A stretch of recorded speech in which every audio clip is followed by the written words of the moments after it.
Okay. Okay. Gosh, welcome everybody. Thank you for joining us. We appreciate that you support the work here of the Chicago branch. And if you haven't yet had a chance to donate, you can go to our website, rschicago.org. And we welcome and appreciate your donations. We are also very grateful to have Mary Stewart Adams with us today. She has given a number of recent presentations for the Chicago branch, and we always love hearing what she has to say. So without further ado, I'm going to turn it over to Mary. Thank you very much, Paulette, and thank you everyone for being here. This is the 5th day of Christmas, if we start from Christmas Day, and then this evening would be the 6th night if you started counting from Christmas Eve. And I would just like to address the fact that in looking at the email that was sent out by Andre in the Chicago branch, that it might look like this is going to be specifically about the Holy Nights. I'm really going to be much more narrow in my focus. I want to look specifically at the planet Mercury and what Mercury is doing right now. That doesn't mean that there won't be time for question and answer about the Holy Nights, but I just don't want anybody to be disappointed that this is not about that whole picture. And so I have been, Andre first asked me to address the community here through this Zoom room in March. So 9 months ago.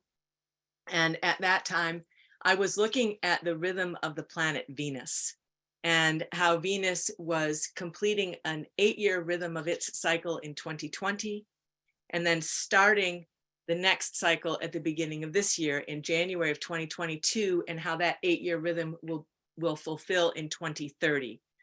I'm going to arrive back there at the end of this talk, but I just want to place that there, that we started this work 9 months ago, specifically at the Feast of Annunciation, which was by design, because at that point in the cycle of the year, something is announcing itself that then ideally we can give birth to at this time of year, whether it's an idea, an activity, or bringing some type of depth into our experience.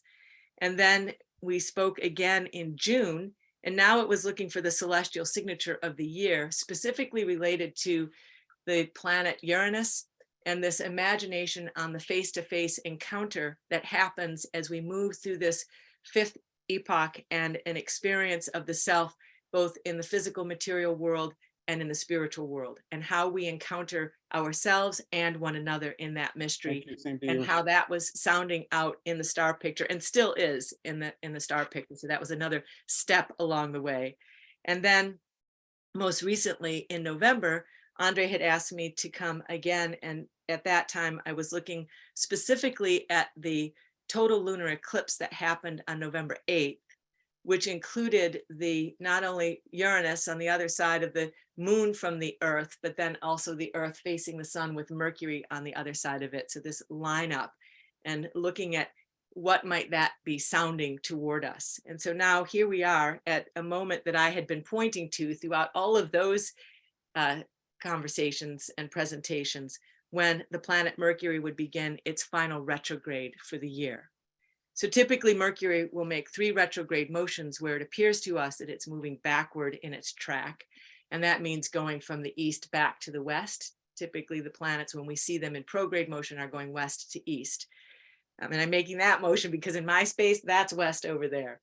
But so just to get that sense of where we are in space, like what direction, where is west from where I'm sitting right now?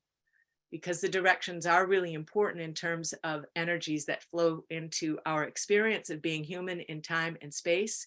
But when we step into this virtual reality online on Zoom, the directions don't really matter so much. So I think it's really good to kind of call the direction into our being and to get that sense of what direction am I facing. And so then I'm going to start sharing my screen right away, and we'll get started. All right. So this picture, this image comes from Guy Ottewell. He's in England. He oftentimes will make this picture for the United States because I think that's where a great deal of his followers are. And it shows the sky picture from last night, although it will be somewhat similar tonight. So this was yesterday, December 28th, looking west, just about a half an hour after sunset. And you can see this collection here of the evening star Venus quite close to Mercury, Pluto, which is not visible to the naked eye. So the three of them are clustered very close together. Then moving up the ecliptic, which is the path that the planets seem to be following around the Earth, here is the planet Saturn. And then moving further up, looking toward the west, we have the planet Jupiter. And if you turned east, you'll see also Mars above the horizon. So we have all of the naked eye planets above the horizon just after sunset during the holy nights. Paulette and I were talking about this just before we got started. So this doesn't happen every year. We don't always have the planets in one particular region of the sky. We don't have all of them above the horizon during the holy nights.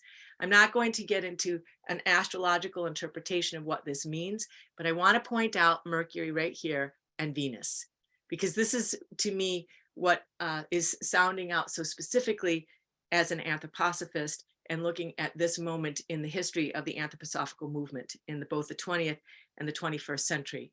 So there is going to be some overlap of things that I've shared earlier in the year, but I'm assured particularly by my sister, that it's okay to repeat myself. But if you're hearing things that you said before, it's because the picture keeps unfolding and I have to go back and gather up the threads in order to kind of find our way. And one of the things that I was looking at in November was that we had a total lunar eclipse, which means the full moon was fully immersed in the shadow of the Earth and reflecting our shadow to us. And that this was a bit of a moment of having to find the door, but finding it in the darkness. And so now I feel like we're coming to this moment where it's asking ourselves, have we found the door? And it's not so much finding an answer that has some kind of concrete or I know that I'm moving through something, but just getting that sense that we are passing through a cycle of time every year at this time. It's not arbitrary that we move from one year to the next, that we have the solstice stillness, we have the celebration of the birth of the inner light that can be described as the Christ child within the self, and then we step into something new. And you could say we step through a door.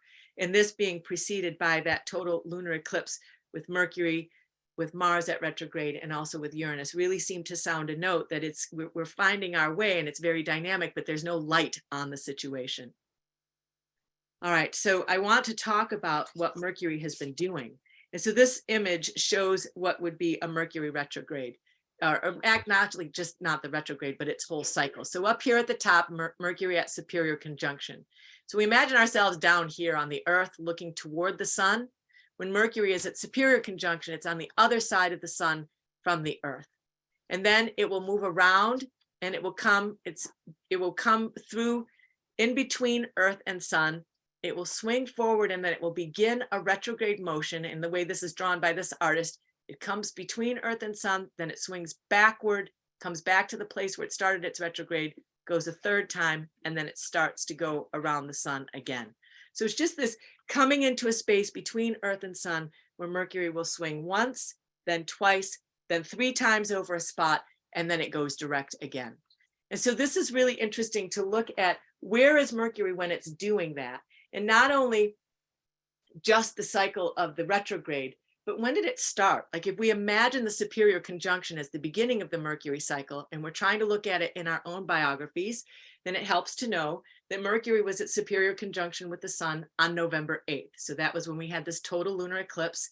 So Mercury was on the other side of the sun from the Earth. And then we had Mercury coming around to it comes through its retrograde, then it will go direct. The next superior conjunction will happen on March 17th in 2023. So you could say that this whole period, if you're just looking at Mercury and you're trying to find out what is it doing when it's making that forward and backward motion, you begin at the superior conjunction November 8th and look all the way to the next superior conjunction on March 17th. So that's a long period of time. So it's not just these few weeks that Mercury is retrograde. Now in the fall, Mercury made this retrograde motion going over the point of the autumn equinox 3 times. And that's significant in the Anthroposophical movement because in 1913, when Rudolf Steiner laid the foundation stone into the earth on the hill at Dornach, Mercury was at the point of equinox. So this year, 2022, We're at the 100th anniversary year of the fire that destroyed that building, and Mercury moved 3 times over the position that it occupied when the foundation stone was laid for that building. So this really seemed to sound a note. If Mercury is the witness of a deed which is potentially inscribed into the cosmic spaces and then moving 3 times over that inscription, you could say, that cosmic inscription of this deed by Rudolf Steiner, a spiritual initiate, a very particular degree, a particular planet. And he was indicating in the laying of the foundation stone, the planet Mercury, which is closest to the sun. So I know that there's a lot of conversation and potential confusion around Mercury and Venus and their names being switched. I needed to qualify this first. I'm speaking about Mercury, closest planet to the sun. Venus, referred to as evening star, the brightest planet in our night sky. Venus and Mercury are quite close to one another right now. But at the laying of the foundation stone, it was the planet Mercury that Rudolf Steiner referenced with the document that was laid with that stone, that deed was undertaken when Mercury as evening star stood in the balance, which was a reference to it being at the point of the sun's equinox, but it was 2 days before equinox. So this event was planned for a specific moment that was connected to Mercury. This year, Mercury went 3 times over that spot, including at autumn equinox. That doesn't always happen. And so that really seems like it's a unique event that just preceded the cycle of Mercury that we are now in, which you could say started November 8th and is going to fulfill on March 17th. The retrograde began today. It started, sometime early this morning in the 4 o'clock hour. So Mercury is already moving retrograde in its path. Mercury is often described as the fleet-footed messenger of the gods. And so Mercury moves pretty quickly. But when the retrograde begins, it appears to us as though it comes to what's called station. It seems to stop and then turn in the other direction. And in ancient mythologies, Mercury was always described as the bringer of dreams. And in the Homeric hymn, his mother referred to Mercury as he who wears shamelessness as a garment. Mercury was also described as the watcher in the night. Now, if you look at the letters of Elizabeth Rita, she describes Mercury as the god of combining intellect. So it is that energy that allows us to join our thoughts together. And you can see with Mercury moving back and forth and making this retrograde and going very quickly around the sun in an 88-day rhythm, that it allows us that kind of that fleet-footed nature in our thought. Our thoughts can fly on the winged sandals of Mercury. And then also Willie Zucker points to the Mercury sphere as a place where the fall of the human being that's described in connection with the old moon phase of earthly evolution, that this is inscribed in the Mercury sphere. So just to have a few ideas about what is it that we're dealing with Mercury. Usually always related to communication, related to intellect, and related to wit and moving quickly, and also being a trickster god. So there will be in the mainstream this conversation about, okay, watch out for Mercury retrograde because things get confounded. But there's something about backing up, about reflecting, about contemplating. And because Mercury is beginning its retrograde right now in the vicinity of the planet Venus, goddess of love and beauty, who's looking deeply into the heart of the human being, at least according to Rudolf Steiner, in the spiritual individualities of the planets, it's as though Mercury is looking to see what's giving wings to what Venus is looking for in the heart of the human being. So as I've written here, that it's initiating a period of reflection and contemplation to integrate changes of the heart, an emotional and mental deep clean. So picking up some of the language that's being used by astrologers to describe this meeting of Venus and Mercury, when Mercury is just kind of stopped, it's kind of backed up, starts it was moving forward, it stops, it meets Venus, and now it's making its retrograde. So it's as though they're having kind of a conference, you could say. And then the retrograde is going to come to its kind of peak moment when Mercury comes conjunct the sun. It will be at this point right here in the cycle where it's exactly between Earth and sun. So this is called its inferior conjunction. Superior when it's on the other side of the sun, inferior when it's between Earth and sun. So this will be the day after Epiphany, the day after the holy nights have completed. So just, you could say right at the beginning of fully stepping into the new year, an octave after the New Year's Day. And then Mercury starts its direct motion on January 18th. So these are dates that I would mark in my calendar and look if I'm, ideally we're doing a review at this time of year. We're looking back into the cycle of the year that's now fulfilling, looking ahead, anticipating what's coming. And Mercury is kind of weaving across this threshold, making this retrograde motion, supporting potentially our capacity for reflection, and also checking in with, oh, human being, what lives in the heart? What are you carrying in your heart? And this then, for me as an anthroposophist, and I think for all of us who are tuned in here, this has something specific to do with what's happening in the history of the Anthroposophical movement. Which takes me to my next slide, which shows an astrological chart of a moment on December 31st in 1922. I'm not exactly sure what time the final lecture started in 1922, but I'm assuming it was sometime in the evening. It was New Year's Eve. And you can see at this moment, looking at this chart, at 8:05 p.m. in Dornoch in 1922, the planet Neptune was coming. It was right at the horizon. So Neptune is often described as a very spiritual planet. It kind of diffuses the boundaries and allows us to see through something. But what I really want to point out in this chart is the position that Mercury held. So I've just drawn a red circle around Mercury. You can see that it's 29 degrees of Sagittarius. This chart is cast in the sidereal zodiac. So Mercury would have appeared in front of the stars of Sagittarius, but we wouldn't have been seeing it at that moment, because this line that goes right through the center of the circle marks the horizon. So everything below that line was below the horizon at that moment. So you can see that the sun was below the horizon. The moon was up, would have been up in the sky if you had seen it. So I'm assuming this moment sometime during that final lecture that Rudolf Steiner was giving, which is included in the book Man in the World of Stars and the Spiritual Communion of Man, the lecture that was being given then on December 31st in 1922. And then I want to show the chart for what's happening on December 31st this year.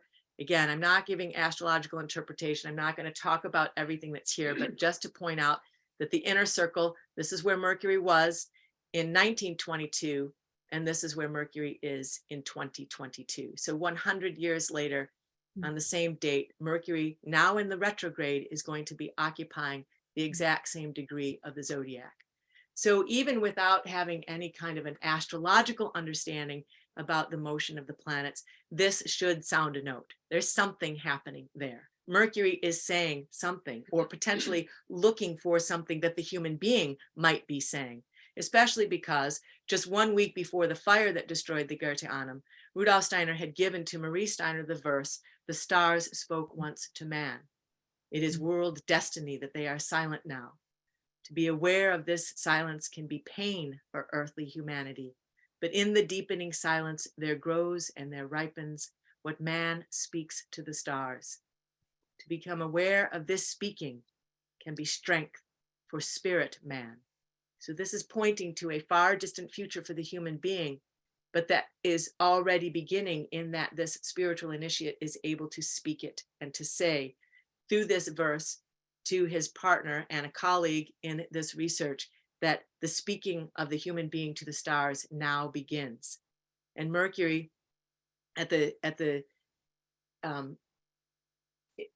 right now, as you could say, Mercury, because it's God of communication, seems to me to be interested in what is the human being speaking? Because does it mean anything to Mercury that these events have taken place? How can it mean something if it doesn't to us? So to really be aware of not only our speaking and what lives in our hearts, but our relationship to the stars. And so to really look at the stars that are overhead each year in December, the fixed stars that are visible for us to see every single year. And then how are those stars given nuance by the different positions of the planets, and also by my own mood, which may change from one year to the next, or as we were talking about, my own activity. It's not just a repeat, even though I'm coming through the holy nights each year. Something is being articulated, something ideally is growing, and that this continues to fulfill this kind of cosmic inscription. So what I hold about the potential awesomeness of this picture, just looking at Mercury, is that Mercury was at a particular position at the laying of the foundation stone and at a particular position when the building was destroyed by fire.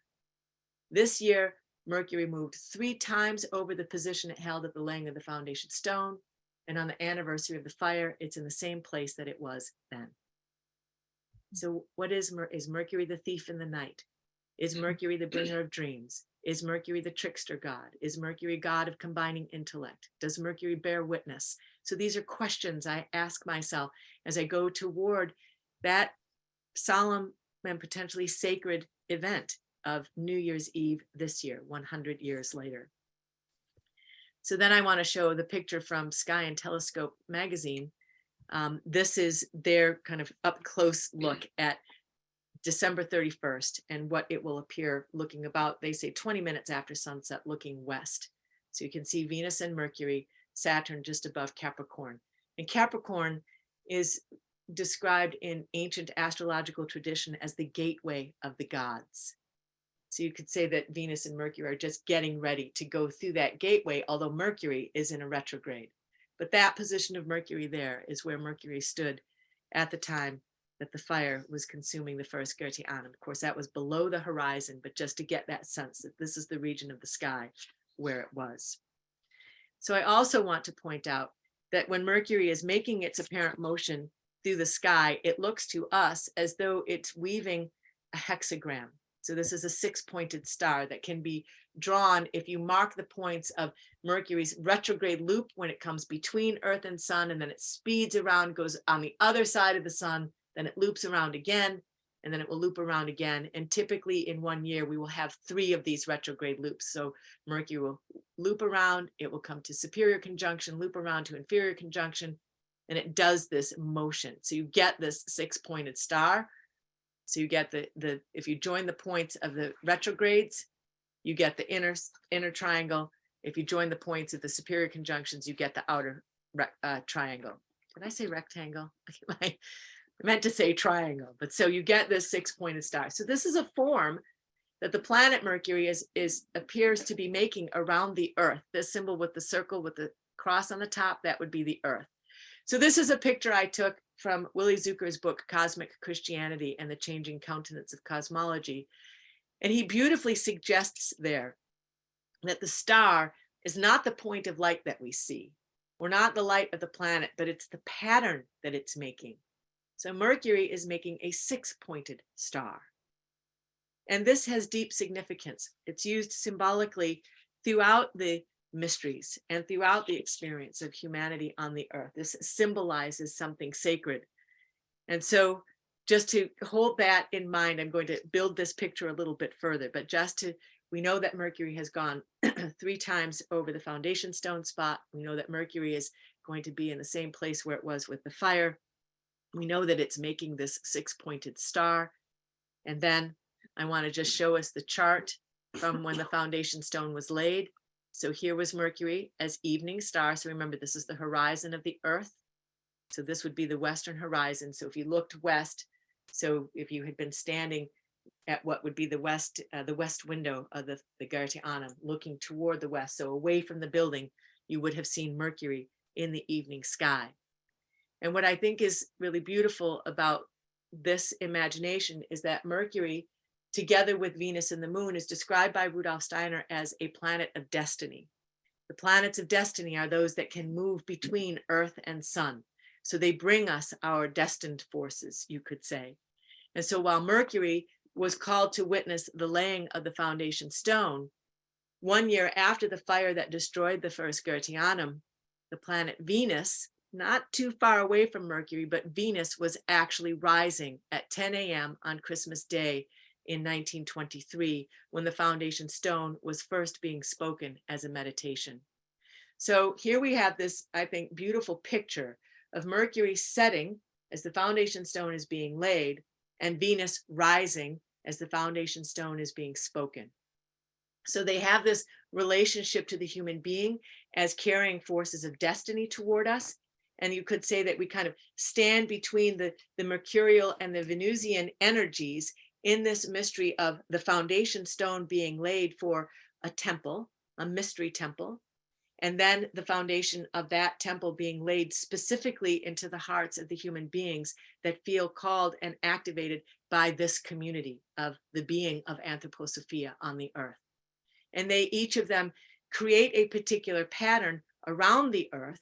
Mercury, as we see when it's making its 3 retrograde motions, seems to be inscribing the hexagram or the 6-pointed star. The planet Venus will create the pentagram or the 5-pointed star. So in thinking about Venus and Mercury, Venus as goddess of love and beauty, Mercury as god of communication, we can also be thinking about the geometric form that they seem to create, and then how those forms relate to one another. But also bearing in mind that Mercury will make this pattern of the 6-pointed star in the course of 1 year. It takes Venus 8 years to make this pattern of the pentagram. So of all of the planets, Venus will make a retrograde motion the least amount of time. So when Venus makes a retrograde, as it was doing last year at Christmas, it will come to that inner loop. It has an inferior conjunction with Earth and Sun. Then it moves beyond the Sun, gets to the other side. Then it comes back around between Earth and Sun again. So this is really, I think, a beautiful contemplation. Venus and Mercury orbiting the Sun, but able to come between Earth and Sun. Moon orbiting Earth and able to become between Earth and Sun. But then we have Mars, Jupiter, and Saturn, which will never become between the Earth and the Sun. These planets are connected to what Rudolf Steiner describes as liberating forces. So we have the inner planets, Mercury and Venus, together with the moon, weaving the forces of destiny. We have Mars, Jupiter, Saturn, weaving the forces of liberation, you could say. But specifically right now, thinking about Venus and Mercury, they're right together right now. Mercury has just started its retrograde. It's about to come to the position it occupied at the fire. It is weaving this 6-pointed star. Venus is weaving this 5-pointed star. And then this is when I want to share this beautiful work of my friend Sharon McFeely, who's on with us, about an imagination on these geometric forms and how they relate to one another. And it's that the hexagram or the hexagon, a 6-sided object, so the 6 points you can imagine in the Mercury cycle, could inform this hexagon. And the hexagon enlivens a cube. So you can see in this picture the way our friend Sharon has drawn it, that you have these 6 points of the Mercury cycle, you could imagine, and that out of those 6 points, you can imagine this geometric form of the cube. And the cube can be experienced within the 12-sided pentagonally intersecting planes of the dodecahedron. So the dodecahedron is a 12-sided object, and each of the 12 sides is a pentagon. So the pentagon, you'll remember, is related to Venus. So the hexagon is related to Mercury. The pentagon is related to Venus.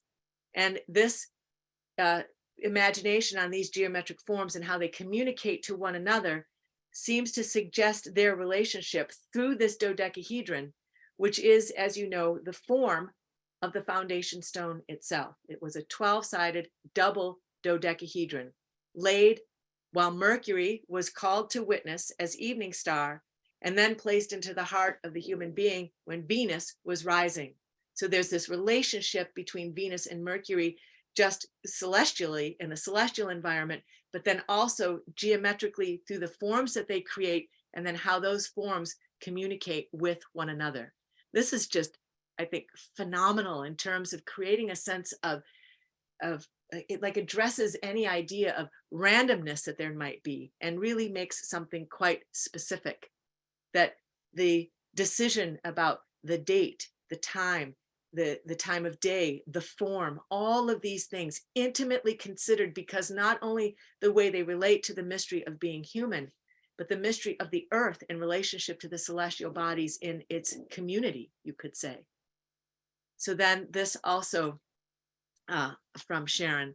So this is a short video just to give us a sense of living into that form and how a hexagram inscribes a cube And a cube always invokes the 12 intersecting planes that create a dodecahedron. So the hexagon becomes a cube, and the cube is encircled by a dodecahedron. And then we can also see this moving in the night sky, but just hoping that that moves for everybody.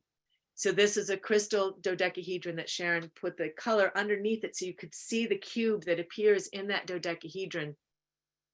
And just to get that sense that there's something that that lives intimately in relationship to these geometric forms, that is connected to the mystery of why a double dodecahedron as a foundation stone, and how it lives not only as the foundation for a community of human beings that would live out of a striving to recognize and be present and witness to the spiritual nature, but also that as a meditative rhythm, this is laid into the heart of the human being.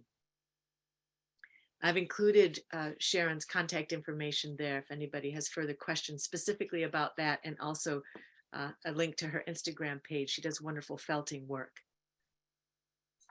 Okay, so in the night sky, so in addition to Mercury creating a hexagon, which is the 6-pointed star, Venus, or hexagram, Venus making the pentagram, which is the 5-pointed star, then also we have the winter hexagon that appears in the night sky just in the stars. So this region of the sky comes up every year at this time in December, where we have the 6 bright stars, starting with Sirius, the brightest star in our sky, and then moving counterclockwise through Rigel, the foot of Orion, up to Aldebaran, the eye of the bull, to Capella, the she-goat in the constellation Auriga, the charioteer, Pollux, the immortal twin, then down to Procyon in Canis Minor, which means before the shining one, and then back to Sirius. So this winter hexagon could also be drawn as a hexagram, which then allows us, I think, again, to enter into this imagination on the cube and how that is encircled by the dodecahedron, and to really kind of live into an imagination that we have this geometric form sounding not only through the planetary gestures, but also through the star picture. And this particular star picture is dominant in the night sky from December through March.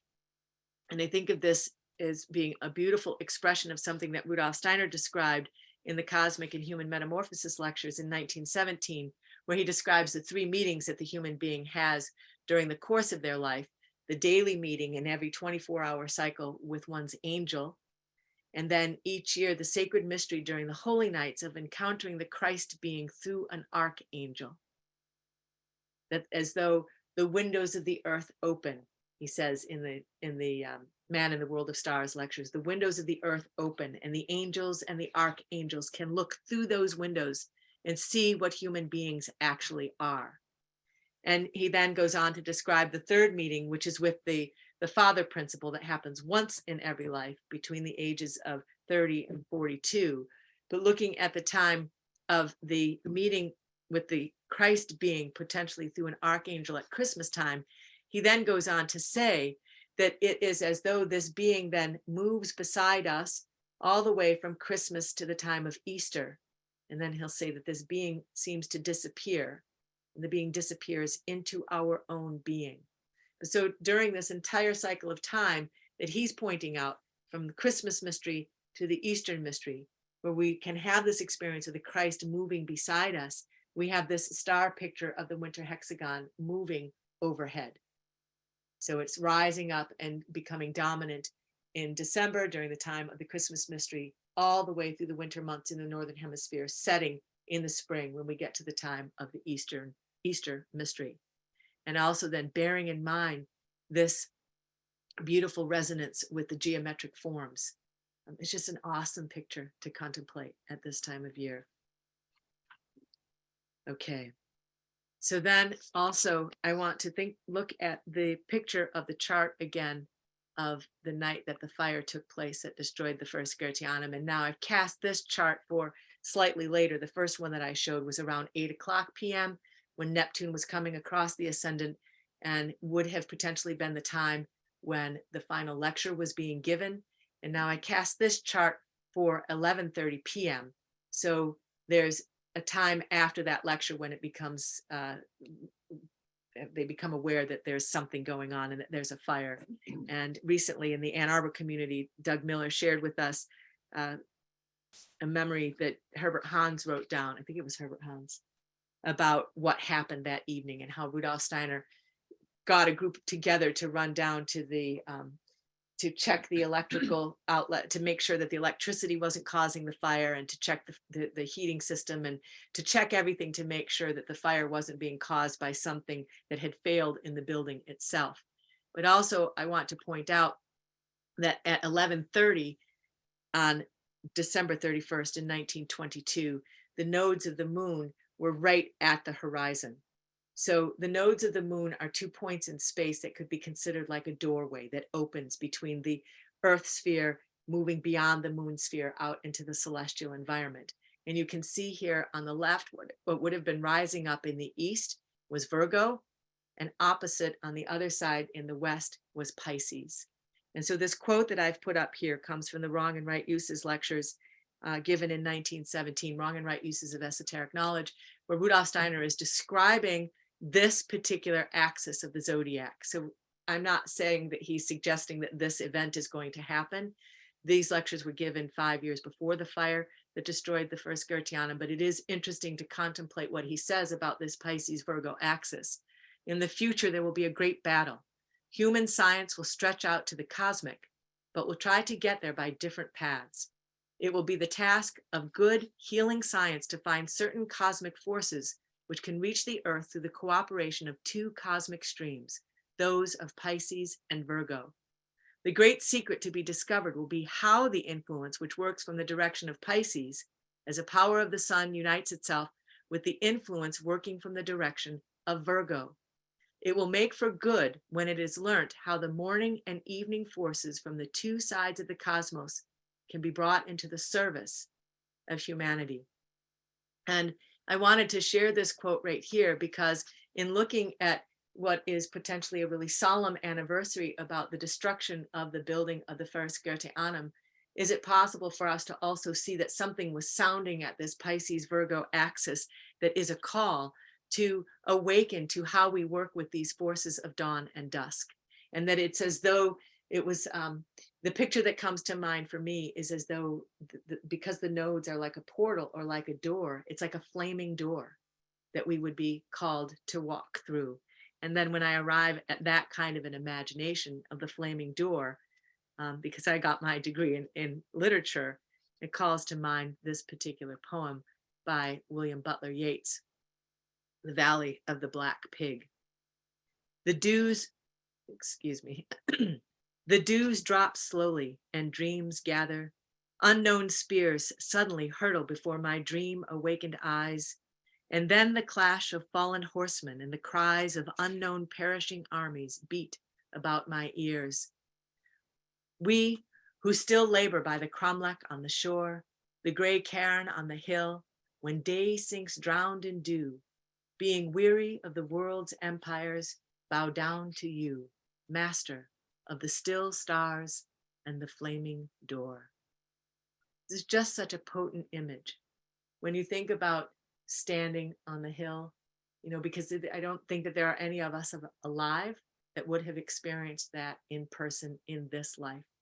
And all we have are accounts that come from those who were there and trying to piece together the tremendousness of that experience and how devastating it must have been, but also just this sense that the stars were shining overhead. It was December. The same stars are overhead. That winter hexagon is rising. The foundation stone is still there in the earth. And that a doorway opened at this axis of Pisces Virgo, something that the attention is being drawn to as a place where we can have a free engagement with the spiritual world. And it's as though it's now become a flaming door, and that we who would align ourselves to this path, I have this imagination that it's as though we are being called to walk through that flame. It's a quickening flame that would purify and potentially could bring healing and the enthusiasm into the will. So this also then to me points to the scene in Dante's Divine Comedy, which I spoke about in June, which is when he gets to the seventh cornice in the purgatory. And in order to get to the earthly paradise, he has to pass through the wall of fire. And he's terrified because he has the idea that this wall of fire is actually going to burn him. But Virgil, who was summoned first, the Virgin Mary summons Saint Lucy, who summons Beatrice, who then appears to Virgil in the beginning of the first canticle of the Divine Comedy and says, you must go help Dante. And so then Dante, as the master, Virgil as the master takes Dante through the inferno and then up through the purgatory. And just as they are about to get to the earthly paradise, they have to pass through this wall of fire. And they hear the angels singing, holy souls, there's no way on or round, but through the bite of fire. In then and come, nor be ye deaf to what is sung beyond. So this image of this refiner's fire by William Blake was created in 1824. And Dante is the one who's there in red with his hands up. He's kind of like resisting this. He's really terrified at this moment. He does not want to walk through the fire. And Virgil is saying to him, after my having led you through all of the horrors of the inferno and through everything that we've experienced with the purgatory, how could you not trust me at this moment? Believe me, this fire, though it might seem hot, is not going to burn you. This is a necessary step that you have to take in your process of becoming. And what happens when Dante gets all the way through the fire, then there is this exceptional moment where now his master takes his leave of him. And Dante then doesn't really even say goodbye because he's not fully aware that Virgil is going to leave him at that moment. But I want to read this out with the imagination standing behind it, that now 100 years down the road from the fire that destroyed the first Goethe Annum, just looking at it through the lens of a literary imagination, that is it possible to see that potentially this 100 years has been as though this journey through the inferno, through the purgation, and that now we stand before the experience of spiritual fire. And that on the other side of that fire, on the other side of midnight New Year's Eve, stands an opportunity for us to know ourselves out of our self-directing forces, but that the consequence in coming to that place means that the master that seemed to move beside us through that cycle of 100 years has to, of necessity, step back and give us to ourselves. And so the way Dante describes this, at this moment, this is Virgil speaking to the pilgrim Dante, the temporal fire and the etern. So he's gone both through temporal fire in the world, but also the eternal fire. They've passed through that fire and they're coming to earthly paradise. The temporal fire and the etern, thou hast beheld, my son, and reached a place where of myself no further I discern. So Virgil is saying, I can't go any further with you. I've brought thee here by wit and by address. Make pleasure now thy guide. Thou art well sped forth of the steep, forth of the narrow ways. See how the sun shines here upon thy head. See the green sward, the flowers, the boscage that from the soil's own virtue here are bred. While those fair eyes are coming bright with bliss, whose tears sent me to thee, thou mayest prospect at large or sit at ease to view all this. So at this moment he's saying, Beatrice is coming. Beatrice, who summoned me to you. Now the encounter with Beatrice is about to take place. No word from me, no further sign expect. Free, upright, whole. Thy will henceforth lays down guidance that it were error to neglect. Whence, o'er thyself, I mitre thee and crown. This is just such a sublime moment where Virgil is saying, now having passed through the inferno, having passed through the purgatory, having passed through the spiritual fire, you have arrived at both the temporal and the spiritual agency to go now forward as you could say, as an I being. The mitre, a reference to the religious, spiritual kind of gesture of the human being that is awakened in the spiritual nature, and the crown, the temporal nature of the king, that he has arrived at this place of self-mastery, and now the master can step back. So I imagine this as a potential experience that we are all facing, and it won't happen necessarily all at once, but just to have this as a context from Yeats, that this is like we're encountering the master of the still stars and the flaming door. We've got that the axis of Pisces Virgo that was there and open when the fire was consuming the first Gerteanum. We have the foundation stone, the 12-sided double dodecahedron that is informed both by the witnessing of Mercury and the motion of the planet Venus. I mean, this all seems to be living, very much being activated in the picture right now, in the star picture.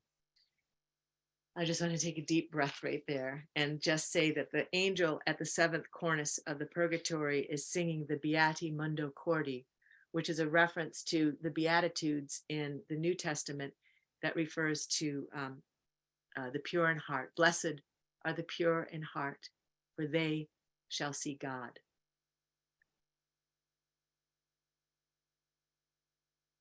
Okay, and then the final slide that I want to share from this moment, then looking forward into 2023, because the picture doesn't stop just because we've come to the New Year's Eve moment with Mercury standing at 29 degrees of Sagittarius in the retrograde, potentially calling forth a desire to witness how this experience, this flame, lives in us, potentially as enthusiasm. But looking into 2023, we have, in the calendar year, the new year begins on January 1st, but in the spiritual year, and this augmented by the calendar of the soul, it begins actually at Easter. So the spiritual new year begins on the date of Easter. And the date of Easter is found by looking at when does the first full moon happen after the spring equinox. It's also referred to as the vernal full moon. So in 2023, that vernal full moon is going to happen overnight, Wednesday to Thursday, April 5th to the 6th. So Wednesday is Mercury Day, Thursday being Jupiter Day. But when you look at the events that take place during that Holy Week, that night, overnight from Wednesday to Thursday, is when Judas covenants to betray the Christ. So there has been this experience of the Magdalene has anointed and at the feet of the Christ being and wiped the oil from his feet with her hair. And Judas goes into a rage, saying that the oil should have been sold and the money given to the poor, and this kind of false sense of altruism, but also a fallen picture, you could say, of the role of the feminine. And so it's this that so incenses him that he then goes out and makes this covenant for 30 pieces of silver to betray the Christ being. And so this is something that each year, in looking at the mystery of the Holy Week, so just as during the Holy Nights and at the Christmas time, looking for what is it that gives nuance and unique characteristic to one Christmas one year to the next, what differentiates them. Also looking during the Holy Week, when during that week does that full moon occur? Does it have something to do with then what the spiritual mood of the year is? And what is it when that moon happens on Thursday, which is the day of the Last Supper, or when it's happening on Monday, when you have the cursing of the fig tree? This year, it's going to happen, as I said, overnight, Wednesday to Thursday, depending on the time zone that you're in. So this is the evening that Judas, like a thief in the night, covenants to betray the Christ being. And so I think that this is something that it's interesting to pay attention to. And so this is one of the first sketches that Rembrandt made when, after going through his apprenticeship, then he went out on his own as an artist. His first major work was painting this moment when Judas is returning the 30 pieces of silver after the betrayal has been committed and after the crucifixion is taking place, and then conscience rises up in him. So this will be happening next year, 2023. And I want to just draw our attention to this, the rhythm of 10 years, because 10 years from now, so this is Easter 2023, then looking at Easter 2033.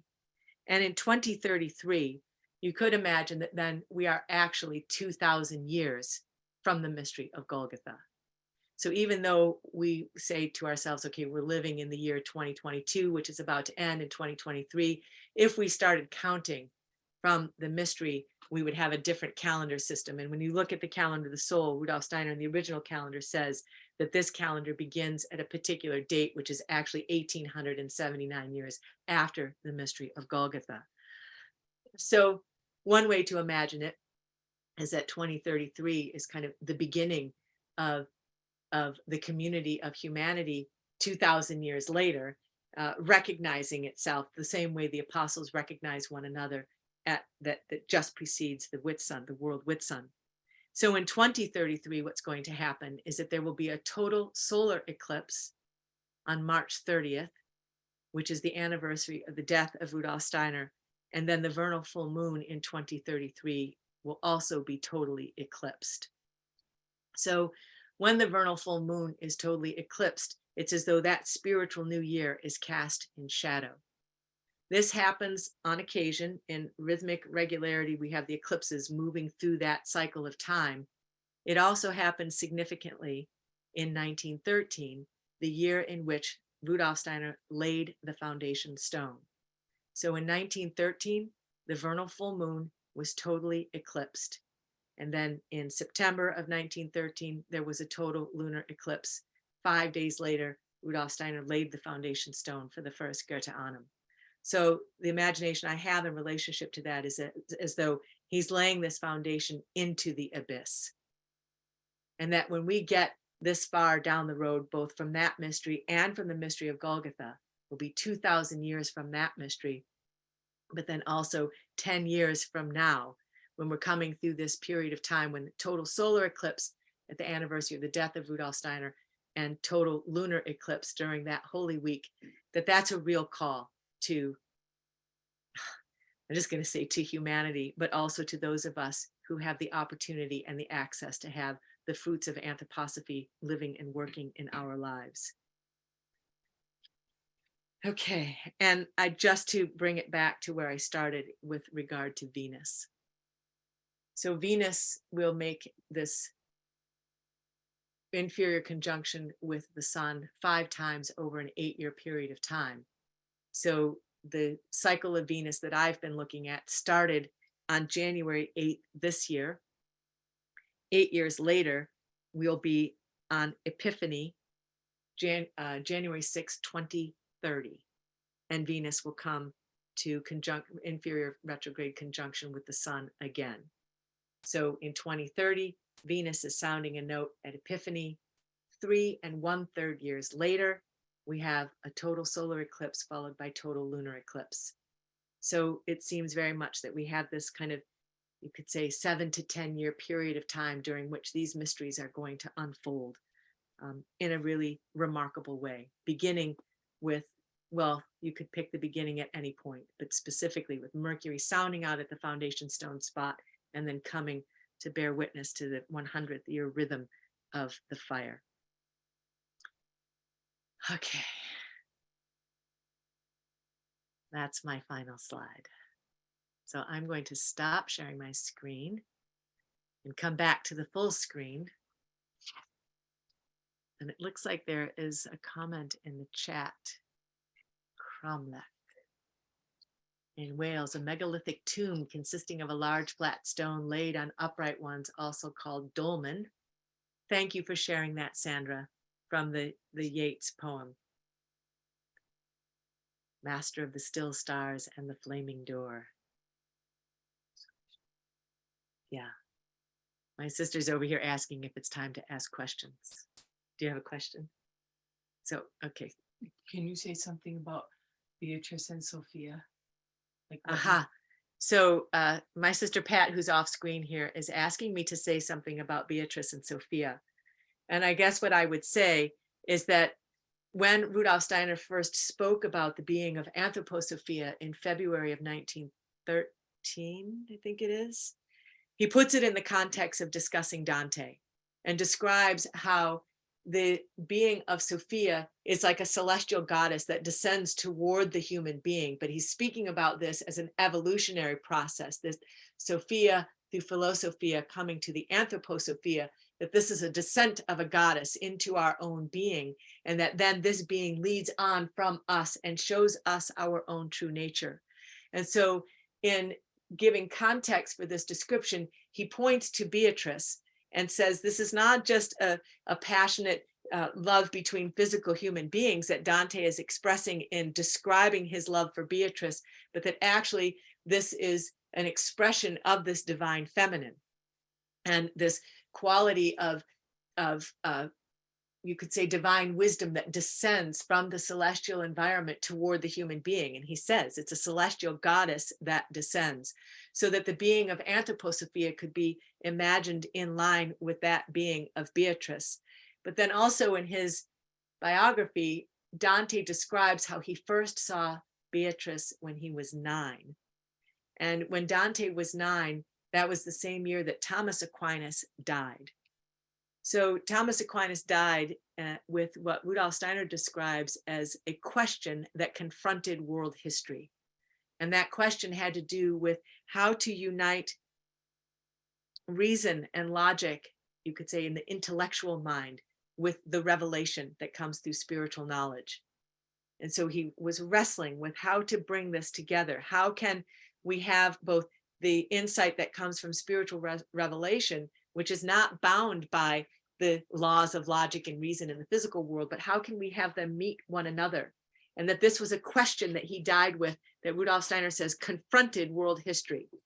So he dies when Dante is 9, and Dante's saying, I saw Beatrice when I was 9. So the question I have is it possible to imagine that what he calls Beatrice is actually this world question of Thomas Aquinas? And that in laying down not only his poetry to Beatrice, but the Divine Comedy, it's as though building the bridge toward an answer, which then when Rudolf Steiner incarnates, he answers through spiritual science, which he describes as anthroposophy, as an expression of the being of Anthroposophia. It was a big, long answer, but just to have that imagination then that this experience of that divine feminine awaits us on the other side of the spiritual fire, potentially.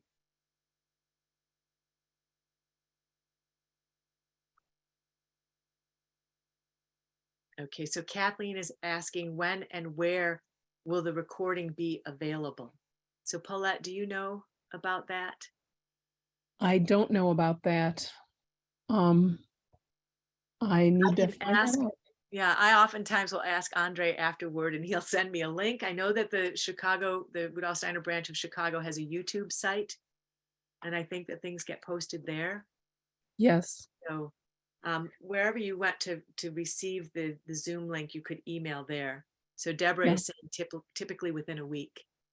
Yeah, it seems to happen pretty quickly. And it says, Susan is saying it's also posted on the programs page. So thank you folks in Chicago that know the answer to that question. Thank you. Thank you.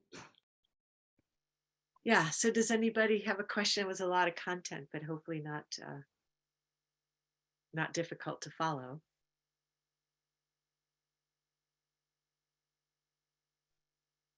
Helena, I see you with your hand up. Can you unmute?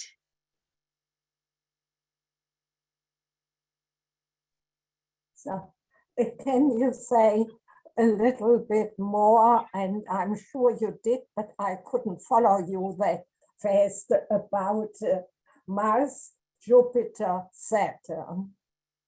So I'll share with you what I said, which comes from the lecture that Rudolf Steiner gave called The Spiritual Individualities of the Planets.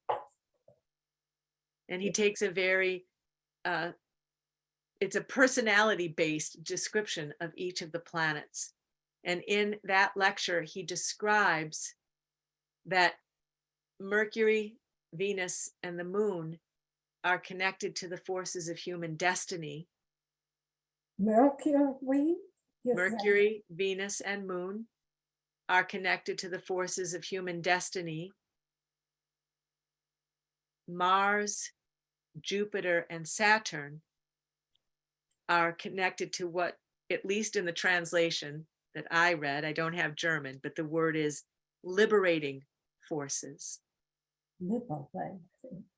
And if you think about the structure of our planetary system, the way we understand it, Mercury, Venus, and Moon are the only celestial bodies that can come between Earth and Sun. So I imagine this, that they can weave in between. So they weave the forces of destiny. Saturn, Jupiter, and Mars will never come between Earth and Sun. They're beyond Earth and Sun. And so they seem to be related to something that liberates us from that destiny. And in that lecture, then Rudolf Steiner describes that the sun is the being that marks the boundary between the destiny forces and the liberating forces and mediates between them. So that if we misuse the forces of destiny, the sun takes that up, kind of the ash of our misused forces, and works it through with its substance and sends it toward us again until it can become the luminous force of freedom. Thank you. But do you have the dates of the lecture? Not at the top of my head. I apologize. I would have to look for it, but it is this, I know it's in a book. I don't know the title of the book. I know you can find the article on the Rudolf Steiner archive to get the date. I'm a big proponent of buying the books. Telling me once more the title. The title, The Spiritual Individualities of the Planets. Oh, okay. It's really, I mean, there's moments that you have to laugh out loud where he's describing how Venus is not interested in anything in the cosmos, but only looking into the heart of the human being.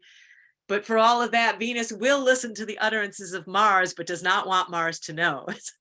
Oh, I mean, it's so funny. of the planets.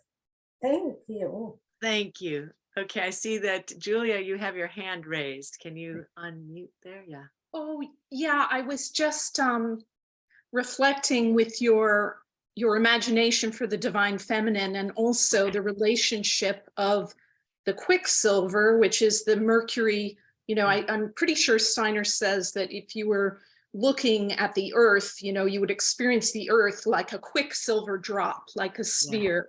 Yes. And in the Sistine Madonna picture, he talks about this Mercury kind of quicksilver sphere as not only balancing nerve sense and metabolic limb, but also basically creating the spherical shape into which the Christ child can then come at this time. So it's a really, so I'm just curious. It's another imagination for this Mercury impulse in the Sistine Madonna. Yeah, it is really beautiful. I don't know that I can add anything to it. I mean, it's a beautiful picture. I'm looking over there, have it on the wall, but just thinking how he describes that it's as though the child just kind of wafts into her arms. You know, it's this really beautiful mystery of becoming that. Yeah, the thoughts that are going through my head would take 2 hours to describe. Thank you. No, it's just, it raised that in me when you spoke, your talk. So it's thank nice. you for sharing that. Thank you. And I know many people are working with those, so it's nice. Yeah, with the Madonna meditations, yes. Yeah. I'll just say that what it stirs in me immediately is this, a contemplation of this mystery of the restoration of virginity that Rudolf Steiner describes in the Gospel of John and its relation to the other Gospels. And he speaks very specifically. He says, this is not just, you know, oh, the virginity was restored, but that her womb was actually restored to its prepubescent state at that moment. And so this begs the question, wait, wasn't she a virgin, which leads you along on this interesting path, but just to really contemplate that mystery and how it relates to this picture that you just shared about the quicksilver and the sphere and the child kind of wafting into the arms. Like, what is it that's opening the womb of the mother? It doesn't seem to be the intercourse on the earth. It's actually the God. So I'll just put that there beside what you just said. Great, thank you. Yeah. Okay, and I see that, Barbara, you have your hand up. Mary, if I could just interrupt to say that have gotten a message that the recording should be available within 2 or 3 days. Okay, great. Thank you, Paulette. Thank And you. there's also there's also a question in the chat. Okay, so perhaps Barbara, and then we'll look at the chat. Okay, thanks. Okay. Thank you. Mary, I am new to this subject, although I'm an anthroposophist, and I find this is the only explanation for the scientific movements of the celestial spheres and so on. What happens when you talk to a scientist who has no anthroposophical understanding, and how do you clothe the same story scientifically? I mean, what is it based on? This seems to be so holistic and so complete and so perfect. I think you would be at a lack to find the glue that fits it all together if you spoke to just a scientist. So I spent from 2009 to 2018 leading the programs at an international dark sky park. So not in an anthroposophical community and not as a scientist. I never present myself as an astronomer. However, that community is populated primarily by scientists. And so my approach is always from the literary arts and to look at and also the cultural arts of humanity. So to look through the lens of the mythologies, to look through the lens of the fairy tales, to look through the lens of poetry, and to sense, can the scientist go with me through the door that way? So that looking at ancient cultures is not diminishing what they didn't understand because they didn't have the technology that we use to describe and to define our experience, but that through what they had access to, they were describing something that's potentially similar to what we ourselves are describing. So for instance, if you look at the story from the Greek mythology of Perseus, that when he's rescuing Andromeda, he's got to rescue her from this ocean beast that's going to devour her. And this ocean beast, Cetus, is described as originating out of this region, in this Pontus region in the Black Sea, which you can't go near because there's devouring monsters there. So if you take that kind of an idea, that there's a devouring monster in a black place that you don't want to go near, and you say, okay, in 21st century culture, at least in the 20th century, we start to get the description of something called a black hole. Nothing can escape from a black hole. You don't want to go, not even light can escape from that. And so it would be with this question, are we not describing the same thing according to our cultural understanding that the ancients were also describing? And that what we might look at as a mythology will by future generations looking into our time also be described as a mythology. But always with the intent of not diminishing what the scientist is carrying into that environment, but trying to open the door on what I would describe as a human-centered astronomy. How can the ideas that I form about the celestial environment affirm and ennoble my being human? Is it diminishing me when I hear that there is the potential for random asteroid strike, or that things are, does that give me a sense of trust in the ever-present help of the spiritual world? Now, I'm not going to say that to a scientist, but I am going to ask the question, what thought rises up in me when you describe that phenomena that way? Is there another way to say, rather than saying the earth is going to smash into the sun, which is an immediate experience in the kind of soul spiritual nature, there's not that time differentiation. Is it possible to say the earth is becoming a star? That process is actually one of becoming, and it doesn't happen to us, it happens through us. So that I become part and parcel of this cosmic becoming. I'm not standing outside of it, randomly subject to it, but that I'm intimately connected with it. So I don't know if that really answers it, but that's Really, thank you very much. Yeah, that was. I did have I'll just share that I had a friend. He became a friend over time, a gentleman that used to come from downstate with his telescope equipment. And he used to just shake his head at me and say, I don't understand all these people showing up, and you're out there, you don't have a telescope, you don't, like you're telling stories and these thousands of people are coming and I don't get it. And a couple years later, he came to me and he said, I figured it out. The people who come here are on a pilgrimage.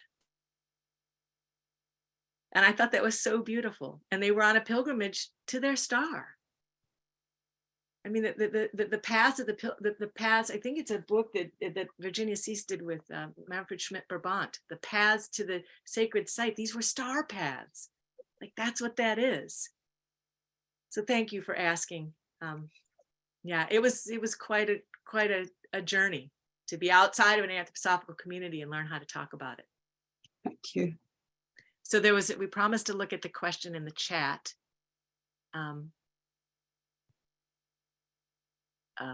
Let's see.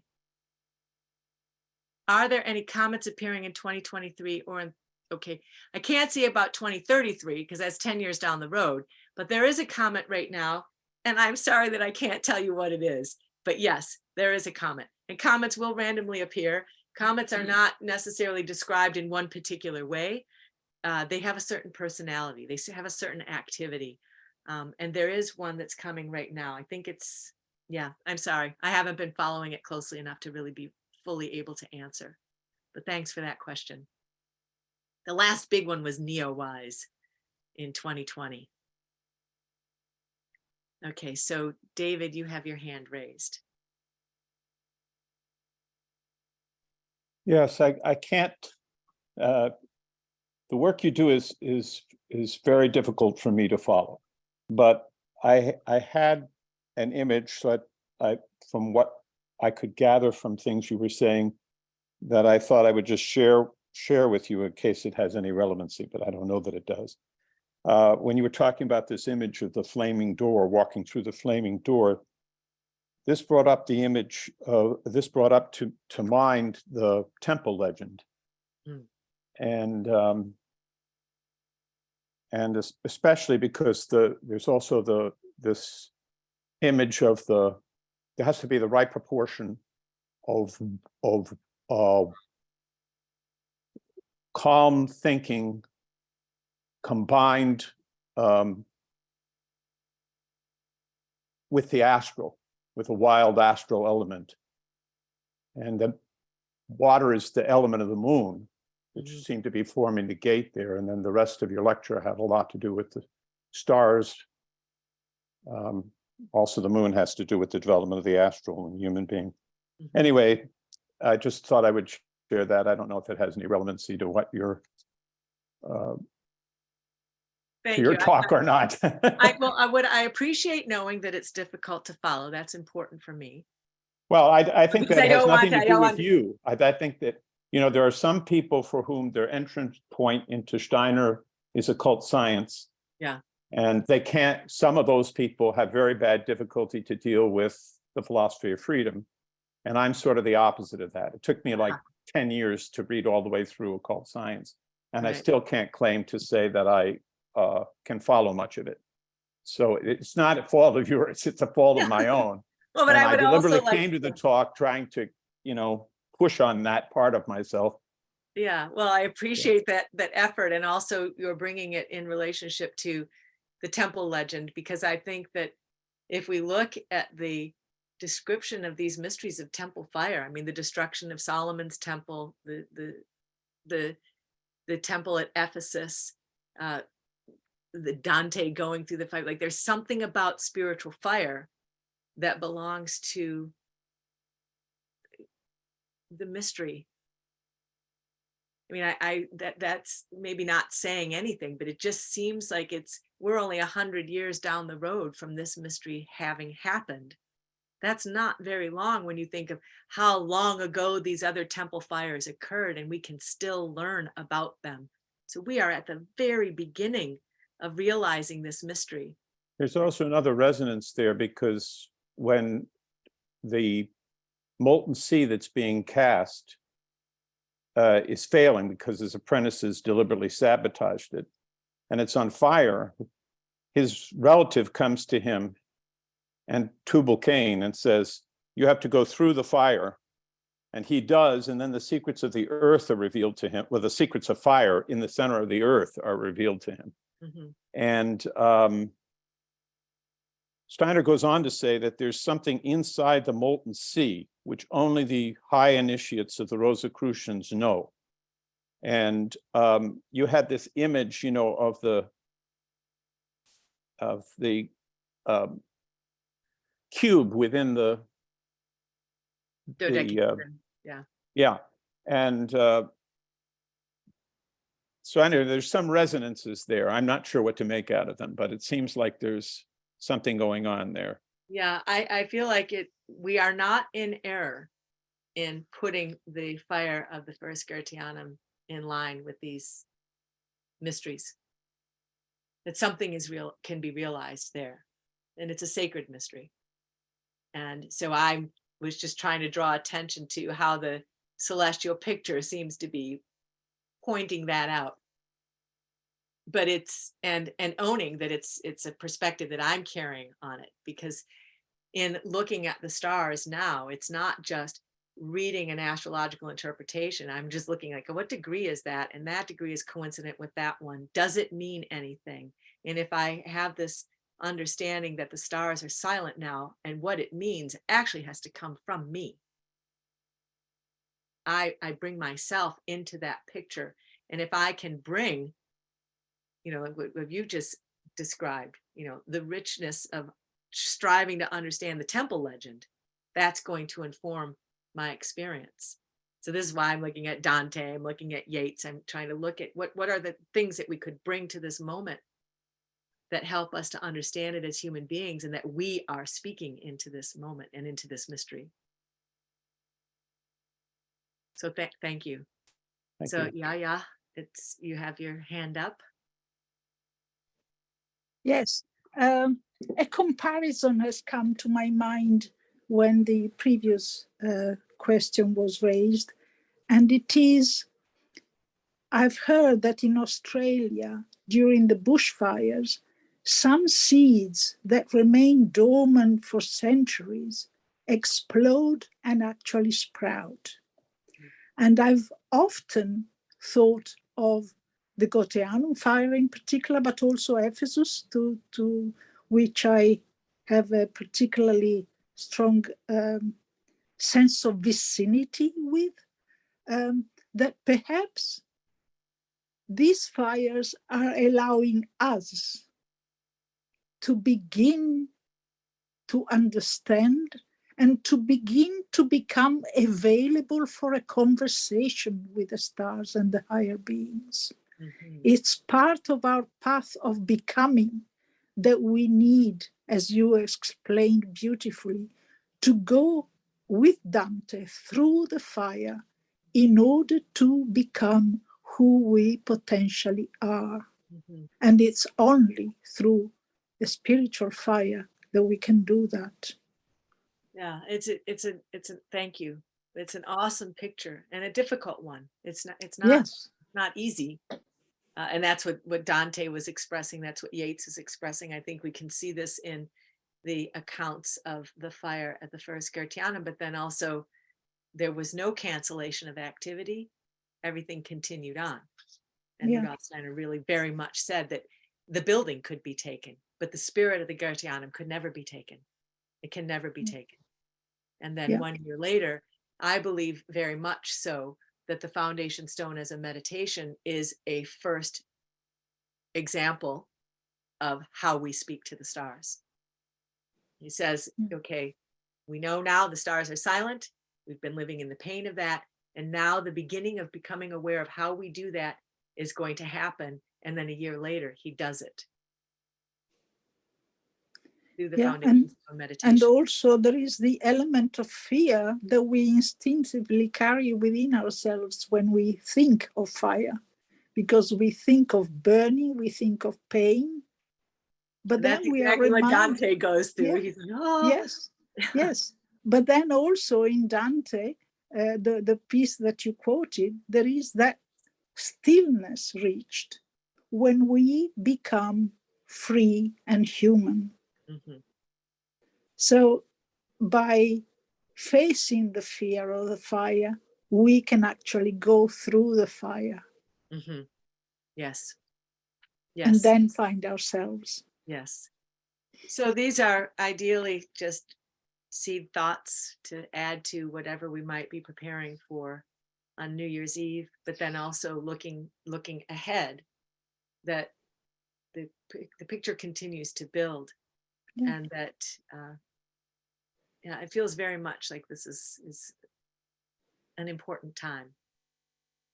So I want to thank everyone for coming and being here, and to the Chicago branch for giving me the opportunity to share this, and to thank my friend Sharon again for letting me use your artwork there and that video. And it looks like Sandra was asking me about my necklace, and I specifically wore it because it does look planet-like, but no, these are not the planets.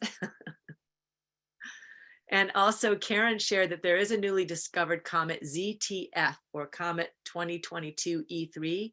It's approaching Earth for a close encounter next month. It's already within the range of backyard telescopes, and a new moon makes Christmas weekend a good time to look. Okay, so that came from spaceweather.com. So you can pretty readily find the comets. It's interesting to look at where they appear, if they burst into naked eye visibility. There was a comet that was discovered in March of 1925, so the year that Rudolf Steiner died. And it was at the time unusual because comets will fall toward the sun and make what's called their perihelion, which is when they come closest to the sun. And of all of the then known comets, it had the widest perihelion. And it did that it was discovered in March. It made that wide perihelion in June, and then it reappeared again in September. And so it's just this really, I think, beautiful imagination about something that appeared at the time that Rudolf Steiner died, reaching out towards St. John's. It made the widest reach around the sun, and then reappeared again at the time of Michaelmas. Just a beautiful imagination. So looking at a comet, you got to come at it from different ways to try to understand, what is it trying to say? What is it bringing? Sometimes it's like a vacuum cleaner. It's just cleaning up the astrality, or it's an omen of something that's coming. But it takes a lot, I think, to live with that. And yeah, one other thing, just I think because it's significant in understanding the mystery of the Christmas time and the birth of the Christ child, or the two Jesus children, that Johannes Kepler had received information from Arabic astrologers, not astronomers, but astrologers, that if they were to watch what happens in the sky when Mars catches up with Jupiter and Saturn around the time of a great conjunction, that the other phenomena in the sky would indicate something remarkable, potentially like the birth of a mighty king. And so in 1604, there had been in December of 1603 a great conjunction of Saturn and Jupiter, and then 9 months later, Mars caught up with them. And the astronomy community was pretty much looking into that region of the sky, and a star went supernova.